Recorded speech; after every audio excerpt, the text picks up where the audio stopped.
உலகில் நீங்கள் எங்கே இருந்தாலும் நேற்றைய தினம் தமிழ்நாட்டு அரசியலானதை எல்லாத்தையும் 20 நிமிஷத்தில் அவங்க முன்னாடி கொண்டு வந்து என்னடா 15 நிமிஷம்னு சொன்னால் இப்போ 20ன்ற அது 15னா 17 ஆகிடுது. அதனால் 20ன்னு ஒரு சேஃப்டிக்காக ஸோ 20 நிமிஷத்தில் அவங்க முன்னாடி கொண்டு வந்து நிப்பாட்டுறது தான் இந்த ஷோவோட நோக்கம். மறக்காமல் சப்ஸ்கிரைப் பண்ணுங்கள், பெல் ஐக்கானை ப்ரெஸ் பண்ணுங்கள். அப்போ தான் ஒவ்வொரு நாள் காலையும் இந்த நிகழ்ச்சி உங்களை வந்து சேரும். தமிழ்நாட்டோட அரசியலை நீங்கள் எங்கே இருந்தாலும் முழுமையாக தெரிஞ்சுக்கலாம். முக்கியமாக வீடியோ பிடிச்சிருந்தால் லைக் பண்ணுங்கள், அதே மாதிரி ஹைப் பண்ணுங்கள். அப்போ தான் இந்த வீடியோ எல்லாரையும் சேர்ந்தடையும். உறவுகளால் நான், உறவுகளுக்காக நான் உங்கள் சிபி நவீன். இது டைம்ஸ் ஆஃப் ரிப்பப்ளிக் நியூஸின் காலை குரல். அனைவருக்கும் இனிய காலை வணக்கம். புதுச்சேரியில் ஒரு அறை உள்ள 47 எம்எல்ஏக்கள் நடுவில் எடப்பாடி பழனிசாமி குத்த வச்சு உட்காண்டிருக்காப்புல. அவர் வாயால் சொன்ன ஒரு வாக்கியம் இப்போ வெளியே வந்துருச்சுங்க. சொன்னது யாரோ இல்லை, அந்த அறைக்குள்ளேயே உட்காந்துட்டு இருந்த ஒரு முன்னாள் எம்எல்ஏ. அந்த வாக்கியம் என்னன்னு தெரிஞ்சால் ஏடிஎம்கே அரசியலே தலைகீழாக மாறிடும்ன்றதை எந்த மாற்று கருத்து. இன்றைக்கி அதுதான் நம்மளுடைய முதல் கதையே. உறவுகளே, ஒரு மாதமாக தமிழ்நாட்டில் ஒரு கேள்வி சுற்றிட்டுருக்கு. இபிஎஸ் உண்மையிலேயே டிஎம்கே கூட சேர ட்ரை பண்ணாரா இல்லையா? இபிஎஸ் பக்கம் கேட்டால் அதெல்லாம் கட்டுக்கதைன்னு ஒரே வரியில் சொல்கிறாங்க. கேபி முனுசாமி வந்து மறுப்பு தெரிவிக்கிறாரு, அக்ரி கிருஷ்ணமூர்த்தியும் மறுப்பு தெரிவிக்கிறாரு. சரி, சாட்சி யாருமே இல்லையா அப்படின்னு கேட்டால் நேற்று ஒரு சாட்சி கேமரா முன்னாடி வந்து உட்காந்துட்டாங்க. தாராபுரம் முன்னாள் எம்எல்ஏ சத்யபாமா ஏடிஎம்கேல இருந்து இப்போது தாவேகாவுக்கு வந்தவங்க. அவங்க சொன்னது வார்த்தைக்கு வார்த்தை இதுதான்: புதுச்சேரியில் 47 எம்எல்ஏக்களோட நாங்கள் உள்ளே இருந்தோம். அப்போ இபிஎஸ் ஐயா அவரே சொன்னார் டிஎம்கே கூட இணைந்து ஆட்சி அமைக்க போகிறோம்னு. இது தவறான தகவல் அல்ல, உண்மையான தகவல். நிதானமாக யோசிங்க உறவுகளே. இது வெளியில் நின்று யாரோ அடிக்கிற கணக்கெல்லாம் கிடையாது. அந்த கூட்டத்துக்குள்ளேயே உட்கார்ந்திருந்த ஒரு எம்எல்ஏவோட நேரடி வாக்குமூலம். கூட்டத்தில் இதை வெளிப்படுத்தலையான்னு ரிப்போர்ட்டர் கேட்டதுக்கு அவங்க பதில் இன்னும் சுவாரஸ்யமாக இருந்தது. மேலே சீனியர்ஸ் இருக்கும்போது நம்ம பேசுகிறது அங்கே முடியாதுங்க. அதாவது அறைக்குள்ளே இருக்க எல்லாருக்குமே தெரியும், வெளியில் சொல்ல தான் தைரியம் வேணும். இப்போ நம்ம கணக்கு பாருங்கள். இதே விஷயத்த முதல்ல சொன்னது வைகை செல்வன். அப்போது அவர் தனி ஆள், கோவத்தில் பேசுகிறாருன்னு சொன்னாங்க. இப்போது சத்யபாமா, அதே புதுச்சேரி, அதே 47 எம்எல்ஏ, அதே வாக்கியம். 2 பேர் ஒரே கதையை ஒரே டீட்டெயில்ஸோட சொன்னால் அது கதை இல்லை உறவுகளே, அது சாட்சி. கதையல்ல, நிஜம். புரியுதுங்களா? ஸோ இன்னும் முடியலை. நேற்று இன்னொரு குரல் வந்துச்சு. இப்போது தாவேகா அமைச்சராக இருக்கிற செங்கோட்டையன், அனுபவம் மிக்க மூத்த தலைவருங்க அவர்கிட்ட இதை கேட்டப்போ அவர் மறுக்கவே இல்லை. அவர் என்ன சொன்னார் தெரியுமா? இபிஎஸ் முயற்சி செய்தது உண்மை, பொறுத்திருந்து பாருங்கள், பொறுத்திருந்து பாருங்கள். எப்படி?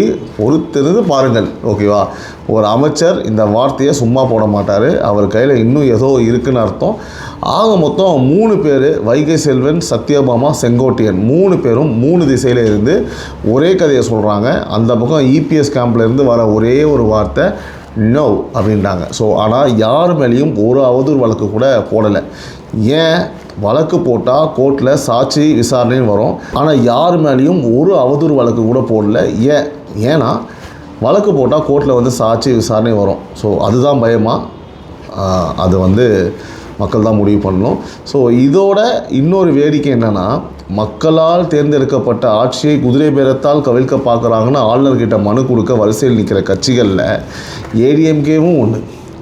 தங்கள் தலைவரே டிஎம்கே கூட ஆட்சி அமைக்க பேசினார்னு தங்கள் கட்சி எம்எல்ஏக்களே சொல்லிட்டு இருக்கும்போது வேறு கட்சி மேலே பேர புகார் கொடுக்க போகிறாங்க. இது எப்படி மக்கள் பார்ப்பாங்க? இதுக்கு பேர் தான் தமிழில் தன் முதுகு தெரியாமல் ஊர் முதுகு பார்க்குறது அப்படின்னு சொல்லுவாங்க. நிறைய பேருக்கு தெரியும், நான் நம்புகிறேன். இந்த கதை இதோடு நிற்காத உறவுகளே. செங்கோட்டையன் சொன்ன பொறுத்திருந்து பாருங்கள், எப்படி வெடிக்கும்னு நாம் தான் பொறுத்திருந்து பார்க்கணும். வெடித்த அன்னைக்கு காலைல 6 மணிக்கு இங்கே நான் சொல்கிறேன். அடுத்தபடியாக ஆளுநர் விவகாரத்தில் நேற்று காங்கிரஸ் மாநில தலைவர் மாணிக்கம் தாக்கூர் ஒரு புது கோணத்தை போட்டார். அவர் சொன்னது, ஆளுநர் வந்து டெல்லி போய் அமித்ஷா ஆஃபீஸில் மண்டிட்டு வந்ததில் இருந்து அவர் டோனே மாறி போச்சு. அதுக்கு முன்னாடி இந்த ஆளுநர் வேறு, இப்போ இருக்கிறவர் வேறு. அவரோட அடுத்த வரிகள் இன்னும் காரமாக இருந்தது. ராஜ்பவனை லோக்பவன்னு பேர் மாற்றினாங்க. ஸோ இந்த போக்கில் போனால் கமலாலயம்னு மாற்றிக்கலாம் போல் இருக்குது. ஸோ கமலாலயம்னா பிஜேபியோட தலைமை அலுவலகங்க அது பேர். அப்புறம் ஒரு நச்சுன்னு ஒரு கேள்வி, இவரே கேரளாவுக்கும் ஆளுநர் தானே, அங்கே ஏன் மக்கள் குறை இருந்தால் என்கிட்ட வாங்கன்னு வசனம் பேச மாட்டேங்கிறாரு, சென்னையில் மட்டும் ஏன் இந்த மாதிரி டைலாக் அடிக்கிறாரு? ஸோ கேள்வி நல்ல கேள்வி தான். ஒரு நடிகர் 2 படத்தில் 2 வித கதாபாத்திரம் பண்ணால் டைரக்ஷன் எங்கேயோ வேறு இடத்துல இருந்து வருதுன்னு தான் அர்த்தம். அவர் அதான் சொல்கிறார் போல இருக்குது. அதே விவகாரத்தில் மின்துறை அமைச்சர் நிர்மல்குமாரும் நேற்று இன்னொரு அடி அடித்தார். ஆளுநருக்கு பள்ளி கல்வித்துறைக்கோ பிஎம்டபிள்யூக்கோ உத்தரவு போட அதிகாரம் கிடையாது. மீண்டும் சொல்கிறேன், கிடையாது. அவ்வளவு ஆசைனா பிஜேபி ஆளுற மாநிலங்களில் போய் இந்த மாதிரி ஆய்வு பண்ணட்டுமே அப்படின்னு சொல்லிட்டாப்புல. அதோடு அவர் விட்டு இன்னொரு வெடி இருக்குது. அது என்னன்னா, ஸோ 3 எதிரியும் ஒரே கோணில் நிற்கிறாங்க, ஒரே க்யூவில் நிற்கிறாங்கன்னா அப்போ உள்ளே இருக்கிறவங்க ஏதோ சரியாக தான் பண்ணுறான்னு அர்த்தம் இல்லை, வேலையெல்லாம் கரெக்டாக நடக்குது. அப்படி தான் வந்து மக்கள் இதை புரிஞ்சுக்கிறோம். அடுத்தபடியாக நேற்றைய நாளோட இன்னொரு பெரிய பேட்டி மதிமுக வைகோவோடது. அவர் வந்து கையில் ஒரு அதிர்ச்சி தகவல் வச்சுருந்தார். டிஎம்கே ஆளுநர்கிட்ட கொடுத்த மனுவில் சட்டப்பிரிவு 356 பயன்படுத்தலாங்கிற குறிப்பு இருந்ததாக பத்திரிகை செய்தி வந்திருக்கு. ஸோ 356னா என்ன அப்படின்னு நான் சொல்கிறேன். மாநில அரசை டிஸ்மிஸ் பண்ணி ஆளுநர் ஆட்சி கொண்டு வர பிரிவு. வைகோ கேட்ட கேள்வி நேரடியானதுங்க. அண்ணா காலத்தில் இருந்து கலைஞர் காலத்தில் இருந்து 356 ஐயை ஒழிக்கணும்னு போராடின கட்சி நீங்கள். இன்றைக்கி அதே 356 பயன்படுத்தணும்னு நீங்களே கேட்குறீங்களா? இது பிஜேபியை மறைமுகமாக தமிழ்நாட்டில் ஆட்சிக்கு கொண்டு வர ஏற்பாடு இல்லையா?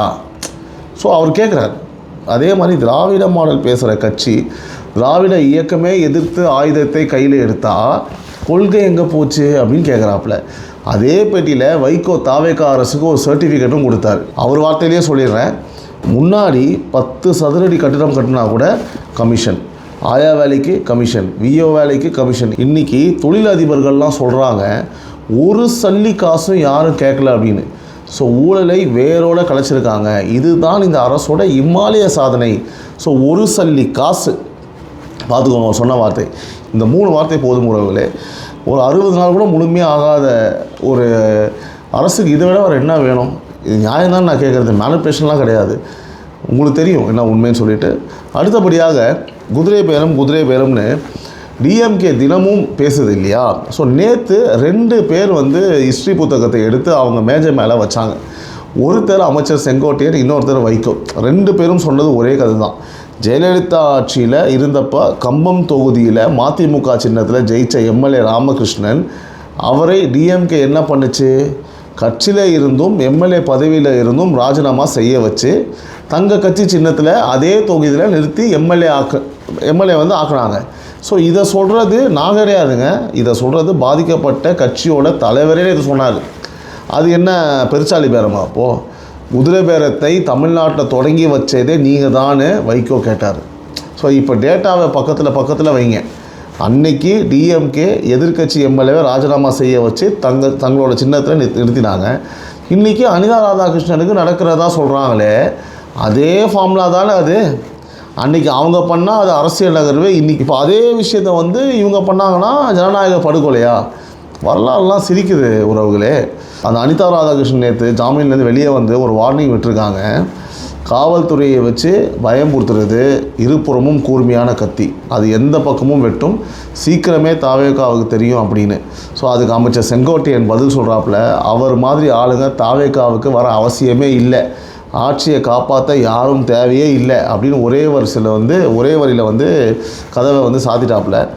நிர்மல்குமார் சிடிஆர் நிர்மல்குமார் அமைச்சர் என்ன சொல்லிட்டா அப்படின்னா, காலில் விழுந்தால் கூட நாங்கள் சேர்க்க மாட்டோன்ற அளவுக்கு அவர் என்ன கெஞ்சினாலும் அவர் இந்த கட்சிக்கு இடம் கிடையாது, ரவுடிக்கெலாம் இடம் கிடையாதுன்னு சொல்லி அசிங்கப்படுத்துகிற மாதிரி பேசிட்டாப்புல.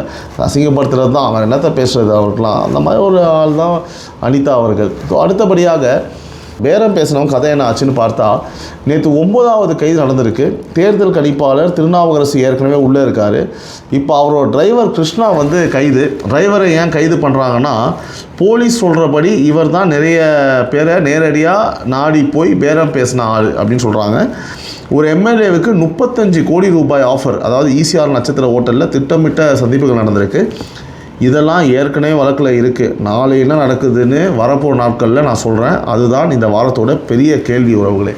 ஸோ அடுத்து கொஞ்சம் சிரிக்கலாம் வாங்க. ஏடிஎம்களை இருந்து தாவேகாவுக்கு நேற்று வந்த புகழேந்தி அவர் சேர்ந்ததும் வந்து மைக் முன்னாடி சொன்னது இதுதான், தாவேகா ஆஃபீஸ் தான் வண்டி எடுத்து வந்தேன், உள்ளே போய் பார்த்தா எனக்கே ஷாக்கு, இது என்னடா ஏடிஎம்கே ஆஃபீஸ் மாதிரி இருக்குன்னு. சுற்றி முற்றி பார்த்தா 95% ஏடிஎம்கே முன்னாள் அமைச்சர்கள், முன்னாள் எம்பிக்கள், முன்னாள் எம்எல்ஏக்கள். அவரே சொன்னார் ஏடிஎம்கில் இன்னும் மீதி இருக்கிறது ஒரு 10-15% தான் அப்படின்னு சொல்கிறாப்புல. ஸோ நினச்சி பாருங்கள், ஒரு கட்சி ஆஃபீஸை இன்னொரு கட்சிக்காரர்களே நிரப்புற அளவுக்கு இடம்பெயர்வாயிருக்கு. இது பார்த்திங்க அப்படின்னா ஒரு சாதாரண விஷயம் இல்லை உறவுகளே. ஒரு பெரிய கட்சி அழியுது கண் முன்னாடி. அதுக்கு காரணம் ஒரு நபர், அவருடைய தனிப்பட்ட சுயநலம் என்று ஊருக்கே தெரிகிறது, மக்களுக்கும் தெரிகிறது, அவருக்கு தெரிய வேண்டும் விரைவில். அடுத்து பார்த்தீங்கன்னா சத்தம் இல்லாமல் ஒரு பெரிய விஷயம் நேற்று நகர்ந்திருக்கு. 15 வருஷத்துக்கு அப்புறம் உலக தமிழ் மாநாடு மறுபடியும் நடக்க போகுது. சிஎம் விஜய் ஒப்புதல் கொடுத்தாச்சு. இந்த முறை ஒரு புது யோசனை.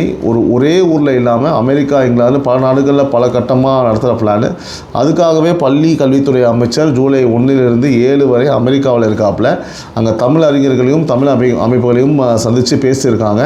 கடைசியாக 2010 கோவை செம்மொழி மாநாடு. அதுக்கப்புறம் இப்போ தான் வீட்டில் பட்ஜெட் கணக்கு பார்க்குற அதே கையால் உலக மேடையில் தமிழ் கொடி பிடிக்கிற வேலையும் நடக்குது. இது நமக்கு பெருமையான ஒரு செய்தி.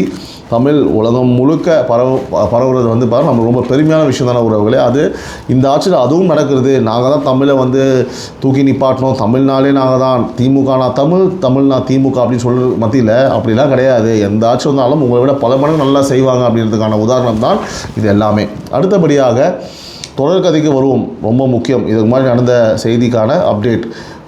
இப்போ நம்ம பார்க்க போகிறது நெல்லை வீரவநல்லூர் சம்பவம். ஞாபகம் இருக்கா உறவுகளே? ஜூலை 2 அன்னைக்கு பைக்கில் போன காளிமுத்துவையும் அவரோட 5 வயசு மகனையும் மர்ம நபர்கள் வெட்டி கொலை பண்ணாங்க. 5 வயசு குழந்தை, தமிழ்நாடே அதிர்ந்த ஒரு சம்பவம் அது, ஞாபகத்தில் வச்சுக்கோங்க. 5 வயசு குழந்தை. இப்போது அப்டேட் என்னென்னா, எஸ்பி தலைமையில் 9 தனிப்படை களத்தில் இறங்கியிருக்கு. நேற்றோட மொத்தம் 7 பேரை கைது. புதுசாக கைதானவங்க முத்துப்பட்டன், மணிகண்டன், மகாலிங்கம், ராஜதுரை. நேற்றே எல்லாரையும் கோர்ட்டில் ஆஜர்படுத்துகிற வேலையும் நடந்திருக்கு. இன்னும் சிலர் தேடப்படுறாங்க. ஏன் இது முக்கியம்னா, 3 நாளில் 7 கைது. வேட்டை வேகமாக நடந்துகிட்ருக்கு. மீதி ஆட்களில் சிக்கிறது, இதோட பின்னணி மோட்டிவ் என்ன அப்படின்லாம் வெளியே இதுக்கப்புறம் வரும். இதை நாம் தினமும் ஃபாலோ பண்ணுவோம். அடுத்த மைல் ஸ்டோன் இது என்னவாக இருக்கும்னு கேட்டிங்க அப்படின்னா, மீதி ஆட்கள் கைது இருக்கும். அடுத்து பார்த்திங்கன்னா குற்ற பத்திரிகை நகர்வு வேகமாக நடக்கும் அப்படி தான் சொல்லியிருக்காங்க. இந்த மாதிரி கடுமையான அஃபென்ஸ்லாம் அந்த ஷார்ட் ஷீட்ன்றது சீக்கிரமாக ஃபைல் பண்ணணும்னு நம்ம முதல்வர் சொல்லியிருக்காரு. இப்போது நம்ம ஒரு புது பகுதி, மக்கள் கோரிக்கை. அரசு நல்லது பண்ணும்போது கை தட்டுறோம், மக்களுக்கு தேவை இருக்கும்போது உரிமையோடு நாங்கள் கேட்குறோம் அப்படின்னு சொல்லிட்டு மக்கள் கேள்வியை முன்வைக்கிறாங்க. இன்றைக்கி 3 விஷயம் இருக்குது. ஒன்று பார்த்திங்கன்னா மதுரை வெள்ளைக்கல் குப்பை மலை. நேற்றாங்க பெரிய தீ விபத்து. 100 ஏக்கர் பரப்பில் 5 கிலோமீட்டர் சுற்றளவில் மலை மாதிரி குவிஞ்சு கிடக்கிற அந்த குப்பை தினமும் 650 - 780 மெட்ரிக் டன் புது குப்பை வேற சேருதாங்க. இது இன்னைக்கு நேற்று உருவானது இல்லை, பல வருஷமாக பாரம்பரிய பிரச்சனையாது. இந்த ஆபத்து எத்தனை காலம் அப்படின்றது ஒரு கேள்விக்குறியாக இருக்குது. 40 நாளில் தீர்த்த காட்டுக்கு 60 வருஷம் மின்சாரத்தை கொண்டு வந்த அரசு வெள்ளைக்கல்லுக்கு ஒரு நிரந்தர பயோமைனிங் திட்டத்தையும் கொண்டு வர முடியும்னு நம்ம நம்புகிறோம். என்ன சொல்கிறீங்க? இந்த கோரிக்கையோட முடிவை நாங்கள் ஃபாலோ பண்ணுவோம். மக்கள் சார்பாக அவங்க முன்னாடி வச்சாச்சு இந்த அரசுக்கு. 2வது விஷயமாக கடலூர் சாலை சோகம். நேற்று பார்த்திங்கன்னா நேற்று காலை பண்ருட்டி பக்கத்தில் வேலைக்கு போன விவசாய கூலி தொழிலாளர்கள் போன டாடா ஏஸ் வண்டி விலைக்கே எரியாத விறகுகளோடு டிராக்டர் மேலே மோதி 4 பேர் உயிரிழந்தாங்க. ரவி, ராணி, காந்திமதி, சந்தியா அப்படின்னு. 4 குடும்பம் இன்றைக்கி அனாதையாக நிற்குதுங்க. தவறு அந்த தொழிலாளர்களோடது இல்லைங்க. இரவில் விளக்கு இல்லாமல் எச்சரி பலகை இல்லாமல் நிற்கிற லோடு வண்டிகள் தான் நெடுஞ்சாலையோட மறைமுக கொலைகாரங்க. சரிங்களா? இதுக்கு ஒரு கண்டிப்பான என்ஃபோர்ஸ்மெண்ட் ட்ரைவ் வேணுங்க. ரிஃப்ளெக்டர் இல்லாத லோடு வண்டி இரவில் என்ஹெச்சில் நிற்கவே கூடாது. இது உயிர் காக்கிற ஒரு கோரிக்கை. அடுத்தபடியாக 3வது விஷயம், சென்னை ரயில் பயணிகள். நேற்று மெயின்டெனன்ஸ்க்காக 41 மின்சார ரயில் ரத்தாயிருக்கு. தாம்பரத்தில் மக்கள் தொங்கிட்டு பயணம் பண்ண அந்த காட்சிகளை நம்ம பார்க்க முடிஞ்சுது. ஜிஎஸ்டி சாலையே நின்று போச்சுங்க. மெயின்டெனன்ஸ் தேவை தான், அது தப்பு இல்லை. ஆனால் அடுத்த ஞாயிறு ஜூலை 12 இதே ரத்து இருக்குது. அன்னைக்காவது போதுமான சிறப்பு பேருந்துகள், சரியான முன்னறிவிப்பு மற்றும் இந்த ரூட் பிளான்லாம் இருக்குது இல்லையா, அதெல்லாம் இருக்குன்னு சொல்லி பயணிகள் சார்பாக நாங்கள் கேட்குறோம். 1 வாரம் அவகாசம் இருக்குது. கண்டிப்பாக இந்த விஷயத்தை நீங்கள் செய்வீங்க நம்புகிறோம். 3 விஷயம் முக்கியமாக மக்களுடைய சார்பாக ஒரு கோரிக்கையாக இந்த அரசுக்கு நாங்கள் வச்சுருக்கிறோம். இதை கண்டிப்பாக நீங்களாம் சரி செய்வீங்க அப்படின்னு நாங்கள் நம்புகிறோம், மக்கள் நம்புகிறாங்க. அடுத்து வரப்போகிற நாட்களில் என்னென்ன விஷயம் ஷார்ட்டாக சொல்லிடுறேன். இன்றைக்கி திங்கட்கிழமை சாதாரண நாளில் உறவுகளே. இன்றைக்கி டெட்லைன் டே, ஞாபகம் இருக்கா? செந்தில் பாலாஜியும் அவர் தம்பி அசோக்குமாரும் திருவல்லிக்கேணி போலீஸ் முன்னாடி ஆஜராகணும்னு சம்மன் சொன்ன நாள் இன்றைக்கி. 2 பேர் மேலேயும் லுக் அவுட் நோட்டீஸ் ஏற்கனவே இருக்குது. வருவாங்களா அசோக் குமாரோட முன்ஜாமீன் மனு மேலே இன்றைக்கி விசாரணை இருக்குமா? ஸோ எது நடந்தாலும் நாளை காலை இங்கே முழு விவரம் உங்களுக்காக இருக்கும். அதே இன்றைக்கி சிஎம் விஜய் 2 முக்கிய ஆலோசனை நடத்துகிறாரு. ஒன்று வந்து உயர்கல்வித்துறை பட்ஜெட் ஆலோசனை, இன்னொன்று வந்து பார்த்திங்க அப்படின்னா டாஸ்மாக் பாட்டில் விவகாரம். ஸோ அந்த 2 இன்னும் 3 மாதம் நீட்டிக்கிற வாய்ப்பு பேசப்படுது. அமோனியா அகற்றும் பணி இன்றைக்கும் தொடருது. கலெக்டர் சொன்னபடி பைப்லைனில் இருக்கிற மீதி அமோனியா இயற்கையாக வெளியே வர காத்திருந்து தான் எடுக்க முடியும். ஸோ அவசரப்பட்ட ஆபத்து அது. அதனால் இன்றைக்கி மாலைக்குள்ளே முடியலாம் அப்படின்னு சொல்கிறாங்க, இல்லை இன்னும் மீறலாம் அப்படின்னு சொல்கிறாங்க. ஸோ நாளை ஜூலை 7 ஏவா வேலு திரும்பி வருவேன்னு சொன்ன அந்த விண்டோ ஆரம்பம். ஜூலை 10 வெள்ளிக்கிழமை வந்து சிஎம் விஜய் கரூர் போகிறாரு, அது கன்ஃபார்ம். ஸோ பாதிக்கப்பட்ட குடும்பங்களை நேரில் சந்திக்கிறாரு, அப்புறம் மக்கள் சந்திப்போம். ஸோ வாரம் முழுக்க நெருப்பு தான். இந்த வீக் ஃபுல்லாக உங்களுக்கு நான் என்னென்ன வரப்போகுதுன்னு அப்டேட் பண்ணிட்டேன். உறவுகளே, போகிற முன்னாடி ஒரு நிமிஷம் நம்ம குடும்ப பேச்சு. நேற்று மாலை உறவுகளின் குரல் 3வது எபிசோடு பார்த்தீங்களா? பார்த்துருப்பீங்க நம்புகிறேன். உங்கள் உறவுகள் கேட்ட கேள்விகளும் என் பதில்களும் பார்க்கலைன்னா போய் பாருங்கள். உங்கள் குரல் அடுத்த ஞாயிறு ஒழிக்கணும்னா டிஸ்கிரிப்ஷனில் இருக்கிற நம்பருக்கு வாய்ஸ் நோட் அனுப்புங்க, மறந்துடாதீங்க. ஏன்னா நிறைய பேர் வந்து இங்கே கமெண்ட் பண்ணுறீங்க இல்லையா, நிறைய பேர் கமெண்ட் பண்ணுறீங்க, முக்கியமான விஷயங்கள்லாம் சொல்கிறீங்க. அதை இந்த நம்பருக்கு வாய்ஸ் நோட்டாக 1 நிமிஷம் 2 நிமிஷத்துக்குள்ளே நீங்கள் அனுப்புங்க. அது நிச்சயமாக உங்கள் குரல் நம்ம சேனலில் சண்டே ஞாயிற்றுக்கிழமை 5 மணிக்கு தான் இனிமேல் ஈவினிங் கன்ஃபார்மாக வந்துடும். எல்லா நாளும் காலைல 6 மணிக்கு, ஈவினிங் 5 மணிக்கு இல்லையா. ஸோ சண்டே வந்து இந்த உறவுகளின் குரல் நிகழ்ச்சியில் 5 மணிக்கு உங்களுடைய குரல் ஒலிக்கப்படும். என் உறவுகளுக்கு இன்னொரு முக்கியமான செய்தி, இந்த சனிக்கிழமை புது நிகழ்ச்சி. அந்த நிகழ்ச்சி பேரை இங்கே நான் ரிவீல் பண்ணிடுறேன். இந்த சாட்டர்டே சண்டே ஸ்பெஷல் மாதிரி இல்லையா. ஸோ சாட்டர்டே வந்து உறவுகளும் நானும் அப்படின்ற ஒரு ப்ரோக்ராமுங்க. சொல்லும் போது சந்தோஷமாக இருக்குது. கம்யூனிட்டி போஸ்ட்டில் வந்து நீங்கள் என்ன கேள்வி கேட்டாலும் நேரடியாக வந்து நான் பதில் சொல்கிறேன். அந்த போஸ்ட் வந்ததும் உங்களுடைய கேள்விகளை வந்து கமெண்ட்டில் போடுங்க. இன்றைக்கி கண்டிப்பாக நம்ம போஸ்ட் பண்ணிவிடுவோம். போஸ்ட் பண்ணுறோன்னா உங்கள் கேள்விகள் எல்லாம் போட்டுகிட்டே வாங்க. சாட்டர்டே அந்த கேள்விகளுக்கான பதில் ஓகேங்களா கண்டிப்பாக உங்களுக்கு வந்து சேரும். ஸோ அதே மாதிரி இன்றைக்கி மாலை 5 மணிக்கு அரசியல் மேடை உண்டு, மறந்துடாதீங்க. காலை 6, மாலை 5 இதுதான் நம்மளுடைய டைம்ஸ் ஆஃப் நியூஸோட டைமிங். Morning 6, evening 5. ஒரே ஒரு வேண்டுகோள், வீடியோவை ஸ்கிப் பண்ணாமல் முழுசாக பாருங்கள். ஸ்கிப் பண்ணால் எந்த இடம் போர் அடிச்சது அப்படின்னு கமெண்ட்டில் சொல்லுங்கள், ஒரு வரியில் சொல்லுங்கள். ஸோ நாங்கள் திருத்திக்க முயற்சி பண்ணுறோம். ஏன்னா இது உங்கள் சேனலில் என்ன சொல்கிறீங்க. உறவுகளால் நான், உறவுகளுக்காக நான் உங்கள் சிபி நவீன். இது டைம்ஸ் ஆஃப் ரிப்பப்ளிக் நியூஸின் காலை குரல். இந்த நாள் இனிய நாளாக அமைய என்னுடைய மனமார்ந்த வாழ்த்துக்கள். Have a good day. Love you all. Take care. Bye. நன்றி. வணக்கம்.